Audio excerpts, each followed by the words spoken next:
guys, this is Comic Uno, episode 52, and this is Comic Uno and Comic Frontline, and today we are reviewing all the comics I read this week in one show, and I have 16 comics, 4 digital, all the rest printed, so we're going worst pick of the week to best pick of the week, and before we start the show, just want to give you guys a little update. I do have an Arrow fanfiction blogspot story on Frontline fiction, so I'm going to either annotate it or put it in the description. Please leave feedback either on this video or on the blog spot itself. I would love feedback, worked hard on it, so be sure to check out my story, especially if you're an Arrow fan.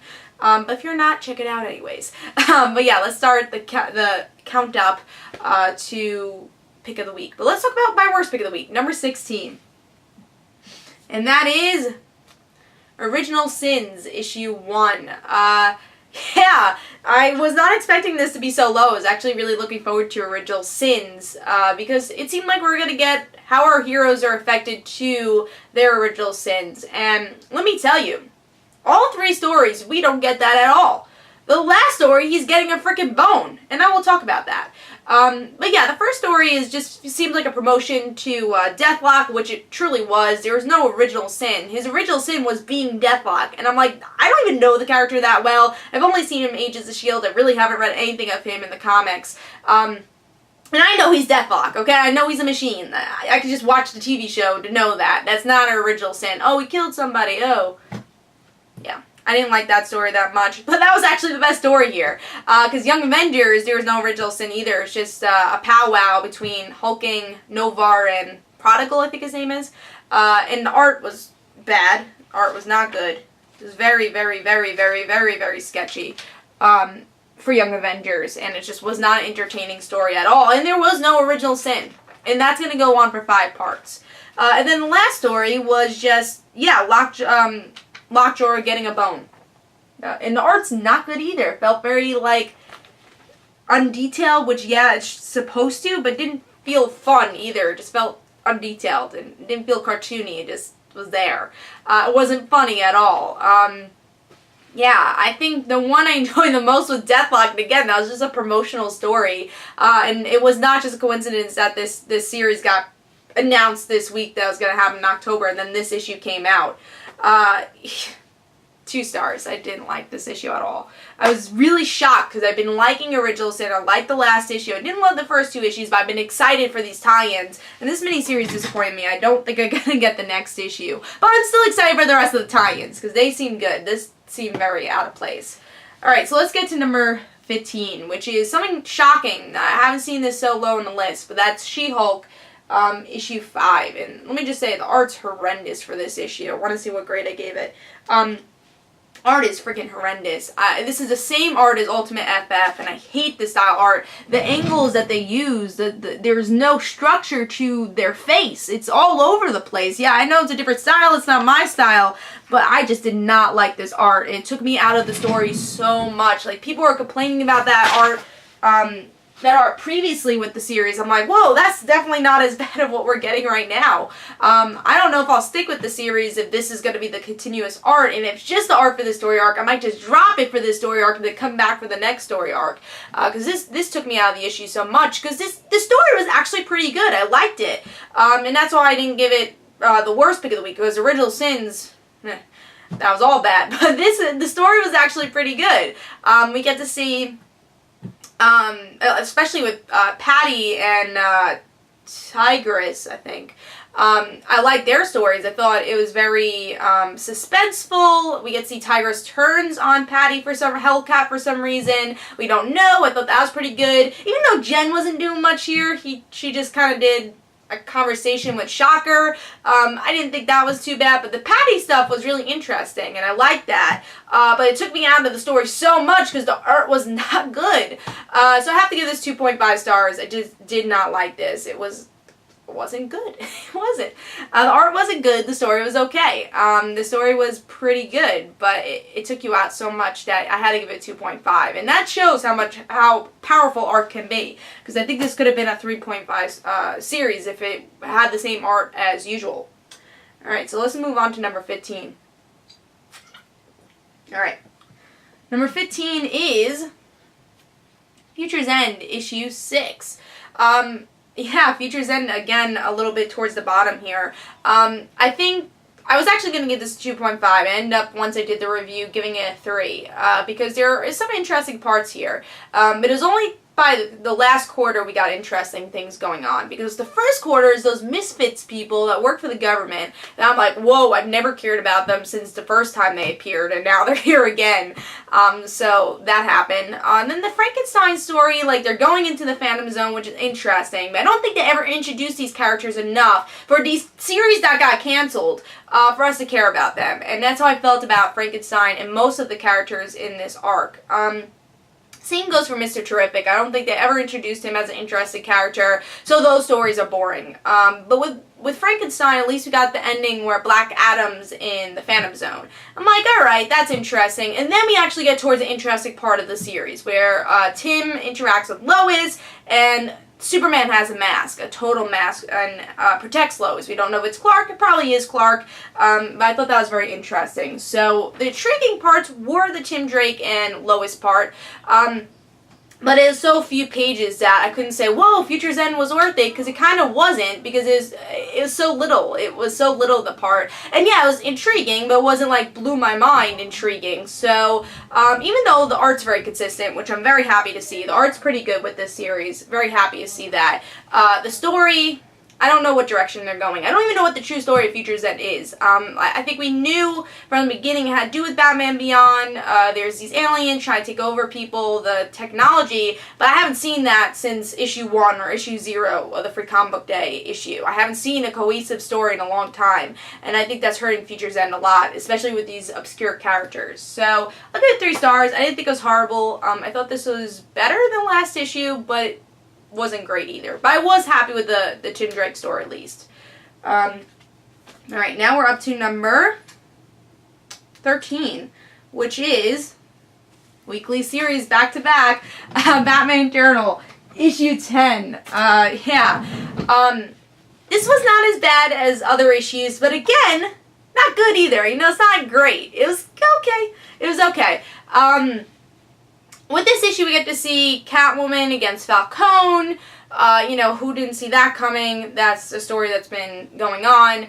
Catwoman now teams up with Batman. They run away from Falcone, and they learn that Falcone's not the big boss. I'm like, okay, that's interesting.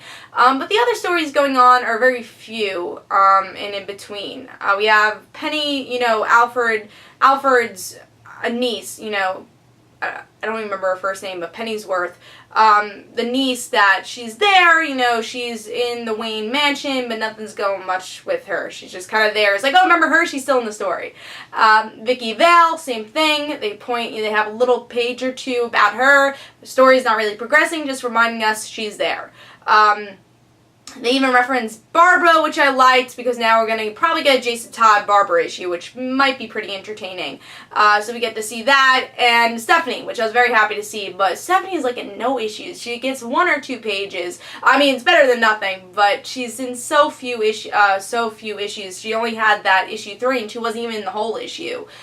So I need to get some more spotlight on Stephanie, since she is a big thing for this issue. But all we saw is that she's living in the library, trying to get back at her dad, and her dad thinks that she's dead. She might not be dead. He thinks like, oh, I know you killed her, but I don't believe you. So we don't know what he believes about Stephanie's death or not dead. So yeah, the Stephanie story was pretty entertaining. I thought they did a good job with that. But yeah, as you can see, not a lot's going on with the issue. Nothing really surprising, and nothing surprising has happened in a while. And that's the problem. If there's one issue like this where there's great issues previously, I'll be like, sure, this is a filler issue, whatever. I'll probably give it a little higher of a grade. But this is going on continuously of nothing really happening. Especially with Catwoman and Batman, I didn't think it was big that, oh no, there's another boss. Like, okay, Falcone's not the main boss. But who is the main boss? Maybe if you told me that in this issue, it would get me a little bit more excited. But it's just saying there's another boss. And also the art is okay. It's better than what we've been getting. But most of the time their eyes are closed whenever they speak. There's no open eyes. Great examples here with the conversation with Alfred's niece. All their eyes are closed. Look at that. Eyes closed. open up your eyes. So the art is good. I think, again, there's details like that could have been corrected, but it was okay art for the issue. So I'll give it 3 stars. Was not a great issue, but it's definitely an improvement from last issue. Alright, so now we're up to number 12, which is Dexters Lab, issue 3. Another issue I was surprised is so low, because I've been enjoying Dexters Lab. I like this issue. I really like that. It's the same feel as the cartoon, and I think a lot of these IDW series have been doing that very well. And I have been enjoying that a lot. And with this issue, we get to see that Dexter is going into Dee Dee's brain. And I thought it would be more fun than it actually was. It was okay. It just didn't really intrigue me as much as maybe Dexter living without Dee Dee or searching in a different way than going into her brain. It was a little weird of the issue, but the art was pretty good. It was an okay issue. It just didn't totally impress me. It didn't really make me laugh as much as like Powerpuff Girls would. So I'm going to give it 3 stars. I can understand why it's just a mini-series, but it was okay. I liked it. I just thought this was a little weaker than the previous issues. Alright, so now we're up to number 11, which is Real Heroes, issue 3. A series I have been really enjoying. I like the premise of it. The one thing that takes me out of it is that they're in this different world where their movie characters are real, which still doesn't quite make sense. But I think they're doing this arc just that way they could go back to Earth and have superpowers and be actors and have superpowers. That's what I think they're trying to do with this arc. But it's just the arc's going a little bit too long. I did like this issue because I like the characters. I love the reactions of these actors getting superpowers. They're screaming their head off, even though they have the powers and I guess the experience in their mind of what they're doing, they don't know what they're doing at the same time. And it's an intriguing story. I like that it's different. It really is a different series. The art's pretty good for the series. And I do get excited for it because it's a different type of concept. So I'm going to give it 3.5 stars. I like this issue, but I would like to get out of the story arc. That way we can see their main motive of what they're doing with these characters. But it was a fun issue. I did like it. Alright, number 10 is Justice League United, issue 2. I was actually really disappointed with this issue. Not as an issue in general. If this was just a normal issue of a series that I don't really, care for as much, or like one of those middle ground series, I'll be like, oh, okay, number 10, that's out of like 16, it's really not that bad. But since Justice League United's usually like my top 5 most of the time, I was pretty disappointed with this issue.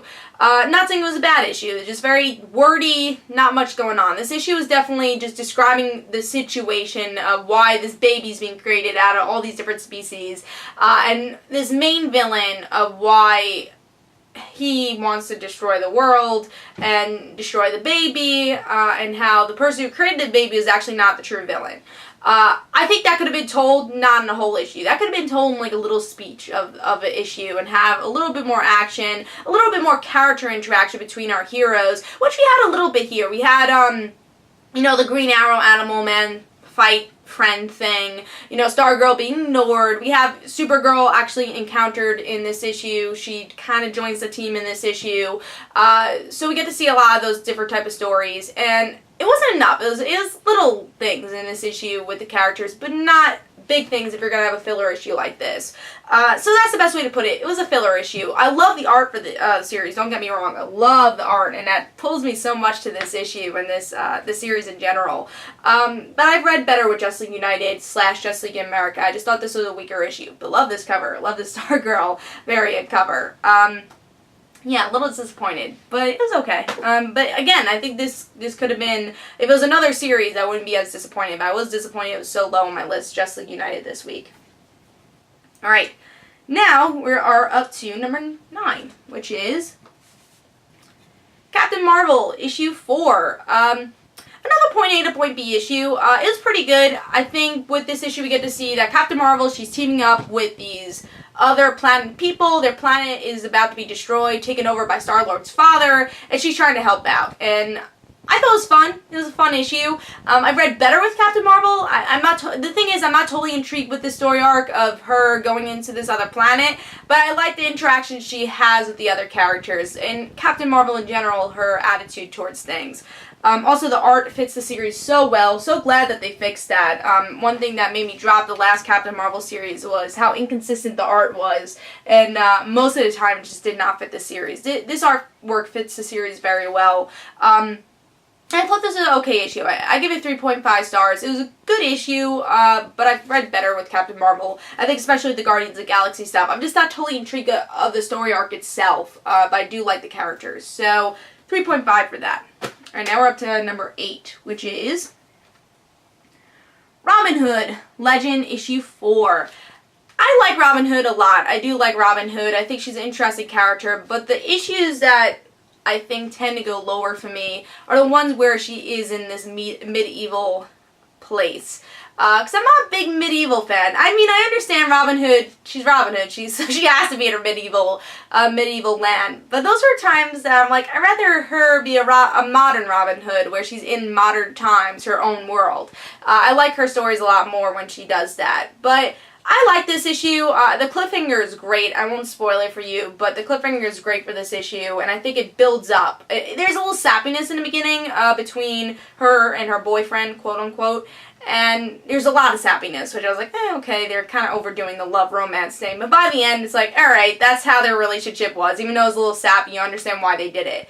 And I think there's a great build-up between that, and really that was the build-up for the whole entire issue in general. So, and art's great also. I love the art. I think it fits the series very well. So, I'll give it a 3.5. It wasn't the most impressive issue for me, even though they had that big cliffhanger, but I think it's because I wasn't so attached to that character, because I'm more attached to Robyn Hood's character. But very excited to see the series get ongoing, and see what direction the series ends up going.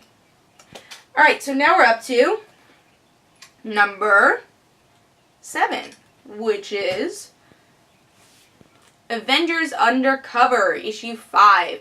I like this issue. You know, I'm really surprised at this series because at first I really liked the story for issue 1. That really pulled me in with the different tones and the whole thing about society, and after the whole aftermath of Avengers Arena I really liked. Even though I didn't read all Avengers Arena at all, I read one issue, but I loved the aftermath of it. So that pulled me in a lot. The art is okay. I think I'm growing on it a lot more now because it's good art. I've seen the Runaways art in a different way. So seeing Nico in this style art and Chase in this style art, I'm like, you know, I'm getting used to it now. And I'm sure people of Avengers Arena got used to it. But it's still good art. It's a good style, especially with the coloring. But going back to it, I was kind of uncertain of the story in general. I'm like, oh, they're in hell and they're going to be going undercover. And we get to see, you know, Avenger Academy characters also, where I always try to get into Avengers Academy but never really could. Even though I like the characters, I never could get into it. Now I'm finally liking these characters in a cool position. And with this issue, we get to see that these characters have to decide, are they going to work with the devil pretty much, or are they going to be thrown in jail? Cammy gets thrown in jail by the end because she's the only one that says, hey, I don't want to do this. But everyone else agrees, hey, let's just work undercover and do this. And one of the best cliffhangers as a Runaways fan, Alex returns. And, you know, he died in that first volume of Runaways. And seeing him return, especially for Nico, Nico was in love with Alex. It's cool to see those references to the Runaways, and hopefully that gets expanded throughout the series, and maybe we could get a Runaways solo series, who knows, or team book. It's been a very long time since we've seen them, even though we've seen like little bits and pieces of them, and sure, Nico and Chase are in this issue, are in this series. I would love to see a Runaways series in general, because I need to see Molly, I need to see Lucy in the Sky with Diamonds. I need to see these characters. Gertrude, come on, let's see them all together. I'm hoping this could be referenced to them. But yeah, in general, really like this issue. I like the direction it's going. I'm getting used to the art, and I'm surprised. I like the series. It's good. I think this is a very under the radar series, so I think you should get this. It's fun. Alright, so next is number 6, which is Starlight, issue 4. Solid issue. Really liked it. I think this was better than the third issue. I think issue 1 is actually one of my favorite issues that came out this year because it's still ingrained in my mind how emotional and the way they really wrote that issue. I truly enjoyed issue 1. And with this issue, we get to see some more action, some good cliffhangers. We get to see that our main character is going to save this world, hopefully, and there's betrayers here. We get to see maybe a little bit more of, I think his name is Starlight in the series. But our main character, how he was a hero of this planet and no one really believed him when he was on Earth, even his sons, and now he's taking this little boy kind of as his son. We learn a little bit more about the little boy, what's his motive, of why he even got our main character to go into this planet. So it was fun. I thought it was a really good issue. There's a good cliffhanger in this issue also. Good art. I'm enjoying it. I think it's a different type of series, and I really like what Millar's doing. It hasn't been delayed yet, which is great to see. And it's an indie book I love getting printed. So that is pretty rare with indie books. I usually read them digitally. So if I'm getting it printed, I really do love the series. So Starlight, very solid issue. I recommend it. It's a good story. In this issue, I think it had a really solid story. So I'm going to give this 4 stars, and that's number 6. Alright, I'm going to take a sip of soda. Alright, so number 5 is Detective Comics, issue 32. Good issue.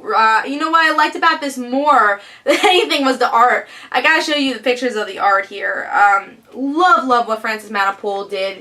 You know, Batman's fighting a squid in the end of the issue. The colors for it are amazing. Love Francis Manapul's art, and I think he did a great job with this issue. The story, on the other hand, was okay. I think why this issue is a little higher than maybe it should be story-wise is because the art's amazing. I had to boost it up for that.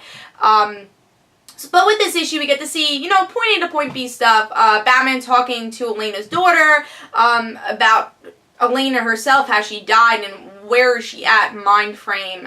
What's she going to do about Gotham? I know the daughter is going to be somewhat important for this series. We don't know exactly what she's going to do.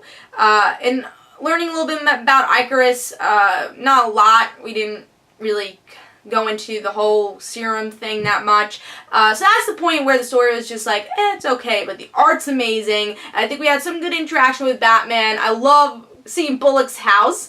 And how he's just there and he has like 10,000 cats and everyone's leaving him these messages, and just with those 2 pages you learn so much about him. So it's cool to see that this is as much Bullock series as it is Batman series. So seeing more of him is fun, especially if he's going to be more of a main character in Batman.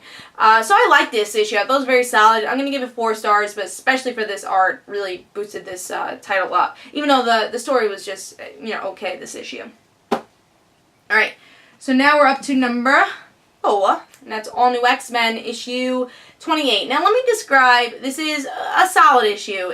The story has problems, but why it's higher on my list is because there wasn't great issues that came out this week. There's a lot of middle ground issues, and there's of course Original Sin, She-Hulk, and all those. But with this issue, the story could have been stronger, but the art impressed me a lot. And it seems like a lot of the issues that came out this week, I boosted up with art, especially with all the bad art that came out. I'm like, whoa, at least we're getting some good art too. So love the art for this series. Now the story is pretty good. It's not a bad story. It's just there's some inconsistencies of it. Like Beast being in the future and the Battle of the Atom, future X-Men, like Xavier's son being in the future, to talk about to Beast to get to the past, like, well, you time traveled in the future, why would you have to get to the past? I was very confused by that. So that story was confusing, but the interesting story is Charles Xavier's son and how he's trying to give honor to Charles Xavier, saying, hey, my father would not be happy with what's going on right now, and you forgot about him. The school is called the Jean Grey Institute. It's not a school that he built. And I thought that was a really good point, and I liked his motives. I liked that he wanted to go against Jean Grey, even though the points where Jean Grey is just doing psychic blasts to everybody. So we didn't see interactions with any other characters besides like Charles Xavier's son, Jean Grey, and X-23. We didn't get to see a lot of interactions, which I was a little disappointed about. But overall, I thought this was a solid issue because we got some really good points across. The art's great for this issue. And if this was another week, I think it would have been a little lower. But I thought it deserved 4 stars. And I did like the issues. So even though there's some problems with it, I am going to give it 4 stars. And I'm looking forward to see where the whole Charles Xavier thing goes. But we'll have to see. Especially with Jean Grey and X-23. Alright, number 3 is The Amazing Spider-Man, issue 1.2. A really cool Zero-Year story. I think this is a lot better than Batman Zero-Year because it's only 5 issues and it has a different spin to it. This character, this now, I guess, arch-nemesis for Spider-Man, who's his biggest fan, who ends up becoming a villain. Sounds very familiar to The Amazing Spider-Man 2, but they do it better. Because they really characterize this character and develop him in this issue, in these 2 issues. And you feel bad for him, you do, and you understand his path of maybe becoming a villain for Spider-Man, and I have no idea what's going to happen to him. I have a feeling he's going to die by the end, and now be on Spider-Man's conscience, especially after Uncle Ben. Maybe that pushes him to be Spider-Man more than this wrestler. So I think it would be interesting if we see that. But I like this issue in this series so far because it does have that element to make it different. And it's different from Batman Zero-Year because it's shorter. And it's not actually going into the Amazing Spider-Man series. It's just another mini-series. You don't have to read it if you don't want to, if you want your Spider-Man fill. Because if you're a Spider-Man fan, of course you're going to get the main title, even if it is telling a Zero-Year story. So I like that they made it a mini-series. It's shorter and it's interesting. And this issue does that also. It has great art, great story, totally recommend it. And I'm looking forward to issue 3. So I'm going to give this 4 stars. That's my number 3. Now let's get to number 2. Number 2 is Batgirl, issue 32. I was actually a lot more impressed with this issue than previous issues. I think it proved a lot more with this story. Because we're finally getting a story arc. We're getting things happening here where Barbara is becoming more of a center of the story than Batgirl herself, because she gets recruited to join the government from one of her college roommates, and now she has to decide, will she join the government? She says no at first, but I think the government's going to really push her to join, especially now that she knows that the government exists. And they're both going against Nightfall. Nightfall is again becoming a main villain, and who comes to help her is Huntress and Black Canary. Now, very happy to see Black Canary, even though this is a new 52 version. I think we'll probably get more Black Canary that we know because of Gail Simone. Huntress, on the other hand, I am very nervous about, because I think we've all been nervous since the Nightwing issue 30 issue, where she was introduced as not the one from Earth 2, but there's another Helena. We don't know exactly what her origin is. It's getting a little confusing here. So I'm a little worried about that story, because it seems like they're just doing it, oh my god, we want Birds of Prey, so let's put her as a cliffhanger. But it's Gail Simone, so I do trust her to have a reason to have this Huntress come to the story. And also to just give us a really cool Birds of Prey story. Is it reasonable to put it here? I don't know. But that's also just for the next issue to really tell what direction they're going with that. But overall, I felt like we finally had a lot of story going on, and it felt like an old Batgirl issue because it felt like a story arc finally. So I liked it, even though the art was a little less detailed as I would like it to be. I really liked the issue. We're getting a lot of story going on and intriguing stories. So looking forward to more of this new Batgirl story arc, which is Deadline, so looking forward to it. Especially getting more Barbara in the Frontline more than Batgirl, because I love about this series is that they're great at balancing Barbara and Batgirl stories and making some different things we haven't seen with the character. Alright, so let's move on to number 1, which is Smallville Lantern, issue 3. Honestly, this series is so epic. Like, this is such an under-the-radar series. You wouldn't expect it, because I'm going to say, obviously for Superman fans, I haven't been reading Superman. I'm not a humongous Superman fan. I've been hearing Superman's not good. And I know that I've read the Superman issues too. Superman's not really great in the New 52. This is classic Superman here. Even though it's the Smallville universe, it's classic Superman. Green Lantern. I had to drop Green Lantern because I just don't like the direction it's going. It's pretty boring since Jeff Johns left. This is everything you want for Green Lantern and Superman. You have an epic Green Lantern story where Sinestro rings are going all over the place. Sinestro ring is right now on freaking Jon Stewart. It's fun. We get Oliver and Chloe's story, which I love those 2 characters. Them getting back into action, deciding, hey, I know, I'm pregnant, but let's go help Clark.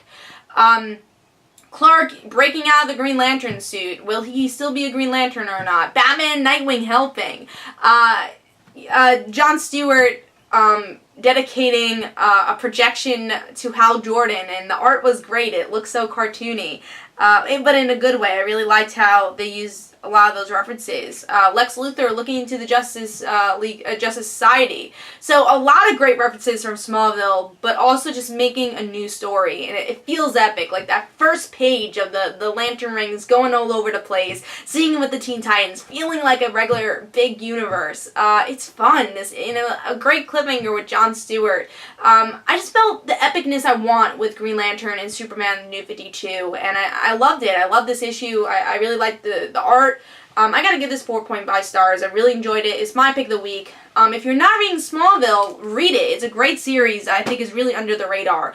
But hope you guys enjoyed. This is Comic Unknown, guys. Don't forget to follow me on Twitter for Comic Unknown and the Rant Situations. And don't forget to like my Facebook page. And please in the comments below, tell me what you thought about the books this week. And worst pick of the week, best pick of the week. And I will see you guys later. And of course I'll have Comic Unknown episode 53 next week. See ya.